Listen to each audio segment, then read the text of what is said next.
성도 여러분, 안녕하세요. 좋은 날입니다. 여러분, 지금 혹시 어디에 계십니까? 집에 계시는지, 출근하는 차 안에서 이 시간을 함께하고 계시는지, 어디에 계시는지 궁금합니다. 저는 지금 할렐루야 교회 1층에 있습니다. 지금 현재 우리가 있는 곳은 서로 다르겠지만 저는 오늘 말씀을 통해서 우리가 어디에 있든지 무엇을 하든지 우리 믿는 사람들에게 공통점이 있는데요. 그것이 무엇인지 말씀을 통해 나누고 싶습니다. 오늘의 본문 말씀 에스겔서 48장 30에서 35절까지의 말씀입니다. 그 성읍의 출입구는 이러하니라. 북쪽의 너비가 4,500척이라. 그 성읍의 문들은 이스라엘 지파들의 이름을 따를 것인데 북쪽으로 문이 셋이라. 하나는 르우벤 문이요, 하나는 유다 문이요, 하나는 레위 문이며 동쪽의 너비는 4,500척이니 또한 문이 셋이라. 하나는 요셉 문이요, 하나는 베냐민 문이요, 하나는 단 문이며 남쪽의 너비는 4,500척이니 또한 문이 셋이라. 하나는 시므온 문이요, 하나는 이사갈 문이요, 하나는 스불론 문이며 서쪽도 4,500척이니 또한 문이 셋이라. 하나는 갓 문이요, 하나는 아셀 문이요, 하나는 납달리 문이며 그 사방의 합계는 18,000척이라. 그날 후로는 그 성읍의 이름을 여호와 삼마라 하리라. 오늘 드디어 에스겔서의 대단원의 막을 내리는 48장 말씀입니다. 48장 앞부분에는 하나님이 온 땅을 회복하시고 이스라엘 각 지파에게 제외된 지파 하나 없이 땅을 나누어 주십니다. 성전이 회복되고 하나님의 영광이 다시 돌아오게 되자 온 땅에 임한 풍성함의 복을 모두가 공평하게 빠짐없이 누리도록 하신 것입니다. 그리고 오늘 읽은 본문 30에서 34절을 보면 흥미로운 말씀이 나옵니다. 하나님께 드려진 성읍으로 들어가는 문이 각 지파별로 사방에서 3개씩 총 12개나 만들어집니다. 12개의 모든 지파가 하나님이 계신 곳으로 나아갈 수 있으며 나아가야만 한다는 그런 말씀입니다. 그리고 마침내 회복되고 구별되어진 그 성읍의 이름이 명명됩니다. 바로 35절 말씀입니다. 그 사방의 합계는 18,000척이라. 그날 후로는 그 성읍의 이름을 여호와 삼마라 하리라. 우리가 읽은 것처럼 예루살렘 성 18,000척 16km입니다. 예전에 이스라엘 백성이 예루살렘에 와서 지성소에 들어가야만 하나님의 임재하심을 경험할 수 있었습니다. 그런데 하나님이 에스겔 선지자를 통해 선포합니다. 아니, 이제는 지성소뿐 아니라 18,000척에 달하는 예루살렘 성읍 전체에 임재하신다는 말씀입니다. 35절에서 성읍의 이름으로 언급된 이 여호와 삼마는 그 백성들이 어느 곳에 있든지 거기에 계신 하나님이라는 선포입니다.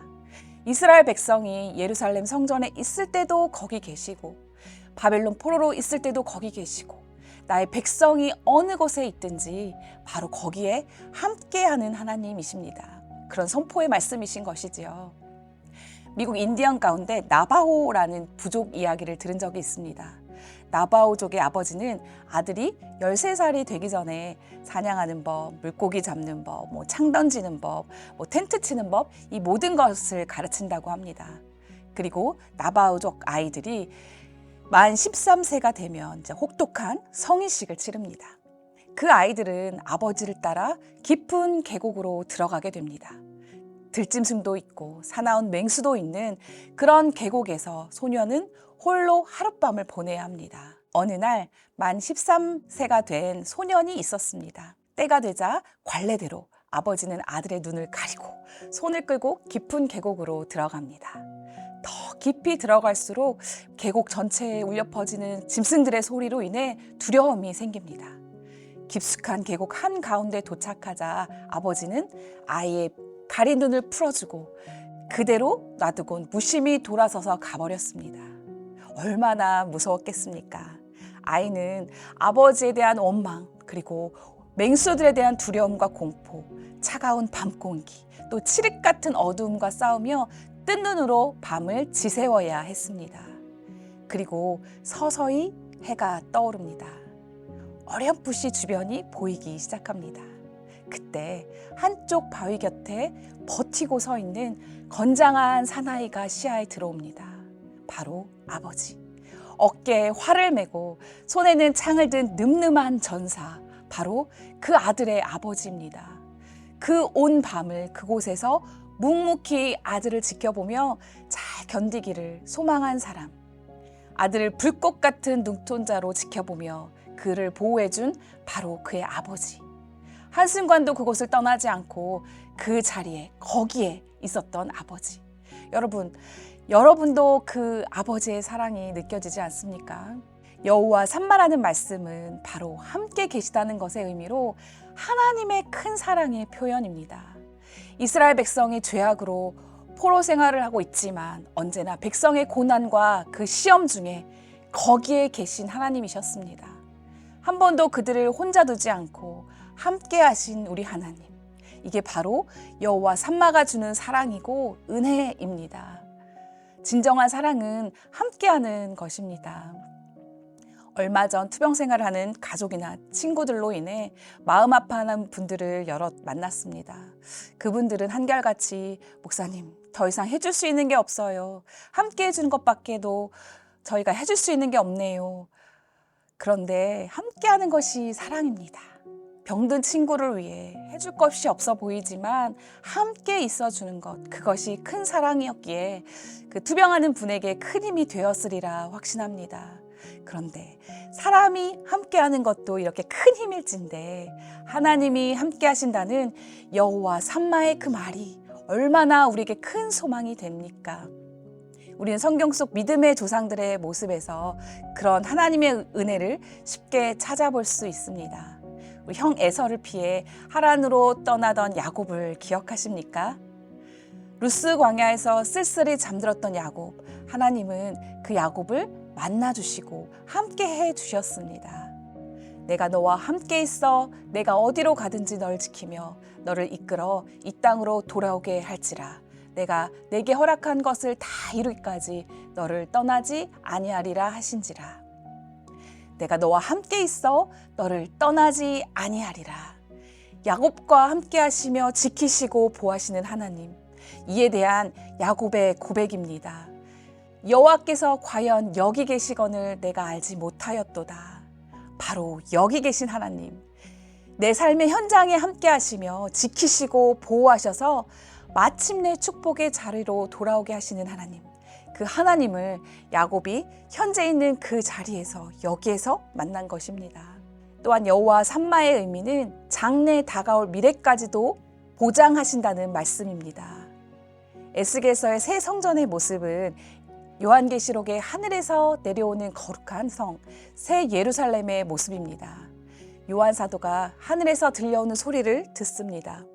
보라, 하나님의 장막이 사람들과 함께 있음에 하나님이 그들과 함께 계시리니 그들은 하나님의 백성이 되고 하나님이 친히 그들과 함께 계셔 모든 눈물을 그 눈에서 닦아주시니 다시는 사망이 없고 애통하는 것이나 곡하는 것이나 아픈 것이 다시 있지 아니하리니 처음 것은 다 지나갔음이러라. 하나님의 장막에 함께 하시는 하나님, 친히 자기의 백성들과 함께 하셔서 그들의 눈에서 눈물을 닦아주시는 하나님, 백성 가운데 거하시면서 다시는 사망이나 애통하는 것이나 곡하는 것이나 아픈 것이 없도록 해주시는 삼마의 하나님이십니다. 이제도 있고 전에도 있었고 장차 올 자유. 우리와 이전에도 함께, 현재도 함께, 앞으로도 함께 우리가 있는 그곳에 거기에 계시는 하나님이십니다. 시간을 초월해서 그리고 공간을 초월해서 우리가 직장 안에서나 가정 안에서나 우리 자녀의 삶 속에서 여호와 삼마 하나님, 하나님이 바로 거기에 계십니다. 여러분, 여러분의 모든 삶의 영역에 계시는 그 하나님을 인정하시길 바랍니다. 그리고 그 은혜 가운데 하루하루 승리하시길 주님의 이름으로 축복합니다. 기도하겠습니다. 좋으신 하나님 감사합니다. 여호와 삼마 하나님의 은혜를 깨닫게 하시니 감사합니다. 우리가 어느 곳에 있었던지 그곳에 함께 계신 하나님을 찬양합니다. 지금 이 자리에도 함께 하신 하나님으로 인해 감사합니다. 그리고 우리 앞으로도 우리와 함께 하시는 하나님을 높여드리고 그 하나님의 은혜를 간구합니다. 우리가 어느 곳에 있든지 함께 하시는 하나님을 기억하게 하시고 여호와 삼마 하나님으로 인해 날마다 승리하는 삶을 살게 하여 주시옵소서. 감사하며 예수님의 이름으로 기도합니다. 아멘.